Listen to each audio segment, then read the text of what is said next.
Patricia has already really made excellent overview of the issues. So building on that, maybe from a perspective of Africa, I would like to mention a few things. So first of all, you ask how is UNECA contributing to the debate? So through several streams. So for a long time, I mean for several years now, ECA, through our Deputy Executive Secretary, is actually co-hosting, Executive Secretary as well, is co-hosting a high-level working group on reform of global financial architecture.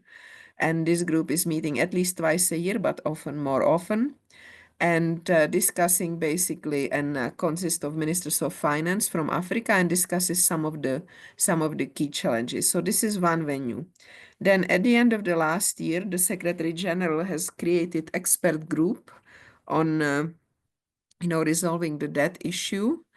And the group consists of 4 key experts, but the United Nations family is supporting the group from technical perspective. So the technical cooperation is led by UNCTAD, but ECA is a partner. So we are part of the technical team supporting the 4 experts. And the purpose was exactly that, to have a united position, ahead of going to Sevilla. And then another venue now for Africa is, of course, the great opportunity given by G20. So this is currently led by South Africa.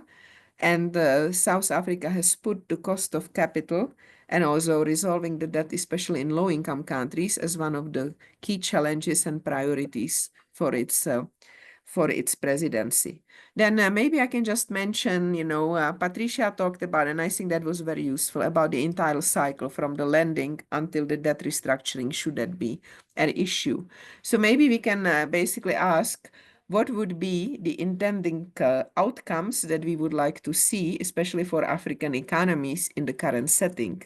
So first of all, as was already mentioned, it's important to lower cost of new financing. So going forward, how can this be achieved? And the graph was very telling how much more Africa is paying. So Africa is a continent that needs the capital the most and yet is paying for it the most as well. So this doesn't square and shows the injustices in the global financial architecture and the global debt architecture. So cost of new capital needs to be lower. Another is also, there was a mentioning of the structure. So one of the challenges for Africa is that a lot of the debt is short term. So the structure and maturity needs to change, and Africa needs much more long-term capital. It has long-term financing needs, and it needs to be matched with appropriate form of capital.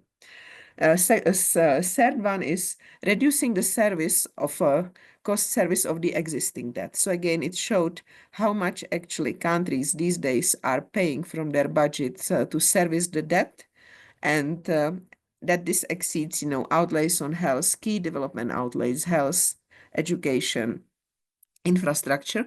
And often we are saying, yes, those countries that are actually, having very high share of debt service cost in their budgets, while they may not be defaulting on the debt, they are defaulting on development. And then the fourth priorities is back to the levels, reduce the levels, which are high. They are basically pretty much as high as in mid-2000s, which was before the MDRI initiative. So we are back in terms of the debt level to the same levels. And while the debt level for Africa has stabilized, it seems that the cost, servicing cost still continue to rise. So for the given level of debt, we have a much higher cost of capital. Another issue I would like to emphasize for African countries is actually middle-income countries. So today, more than 31 countries in Africa are middle income.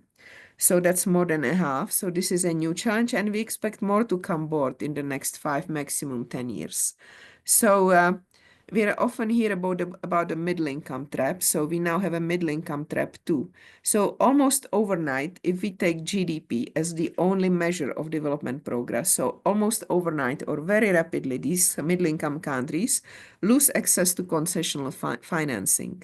And in many of these current debt restructuring initiative, and notably also the common framework, middle-income countries are not included. So we need a restructuring framework that's not only more flexible, but also much more inclusive and includes the middle-income countries. I would also want to mention, I think we were talking about So taking the cost of capital is about a new debt sustainability analysis. So, before we are deciding about who should actually undergo the restructuring, we need to have a good analysis where we are.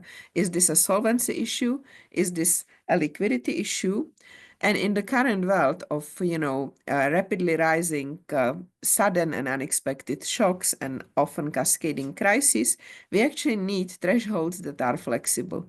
So what is the threshold under so-called relatively stable circumstances? If a country is hit by natural disaster and suddenly has unexpected outlays, the debt should also, the debt thresholds should be also adjusted. And in fact, I think in the earlier presentation was also put that the debt servicing should be stopped for a while, so there should be some leeway. And then looking forward, we should also be learning from the DSSI what has worked and what has not in the past.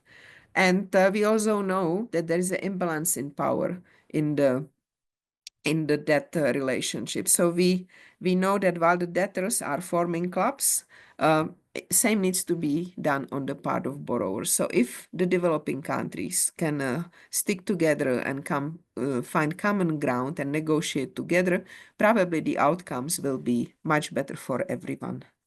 So I will end there for now. And thank you for the opportunity to be part of this forum.